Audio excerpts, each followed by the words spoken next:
Ça y est, tu viens de finir de rédiger ton programme pour faire de ton rêve un projet concret.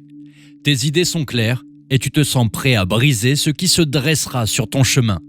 Regarde bien ce ciel bleu au-dessus de ta tête et fais-en une partie de toi. Sais-tu que quel que soit ce que tu prévois, le ciel va s'assombrir et l'orage va gronder. Au lieu de souhaiter que le temps reste au beau fixe, prépare le parapluie et tiens-toi prêt à avancer sous l'orage. C'est une loi de l'existence. Aucune plante ne peut pousser sans être irriguée par la pluie. Ton courage ne peut grandir si les épreuves ne le stimulent pas. Le muscle prend de la puissance quand la pression de l'effort répété le force à s'adapter à sa charge de travail. L'effort intellectuel stimule les connexions neuronales et force le cerveau à multiplier les ponts entre ses neurones. Ouvre-toi au savoir et n'hésite pas à te former pour accroître tes connaissances et être outillé dans l'adversité. Faire appel à ton courage, à ta sérénité. Modifie ton système nerveux et ne laisse plus à la peur l'opportunité de te bloquer par des hormones paralysantes. Informe-toi sur l'ensemble des techniques de relaxation qui existent et choisis celle qui te convient. L'histoire est remplie de leçons inspirantes de ceux qui ont marché sous la pluie. Écoute ce récit incroyable.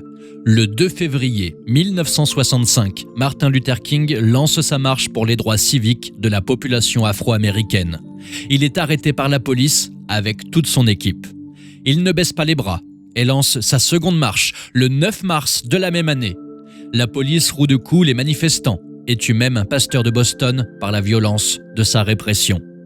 Déterminé, Martin Luther King entame sa troisième marche le 21 mars vers Washington. Ils partirent à 4000 personnes et arrivèrent sur les marches du Capitole à 25 000 personnes, là où ce grand homme prononça un discours historique qui marqua tant la population que le 6 août, le gouvernement vota les pleins droits civiques aux Afro-Américains. L'orage avait frappé 3 fois cette année-là, mais la détermination du King a balayé la pluie et le vent. Être déterminé signifie conserver son enthousiasme, sa confiance en soi et sa précision malgré les inconforts de l'épreuve. Ne baisse pas les bras à la première goutte. Apprends au contraire à apprécier la pluie et à danser sous les éclairs. Ainsi, tu réussiras à coup sûr et tu seras un exemple pour ceux que tu aimes, un exemple inspirant pour celui qui posera le regard sur toi. Reste déterminé sous l'orage et au lieu de t'affaiblir, l'orage te transmettra sa force.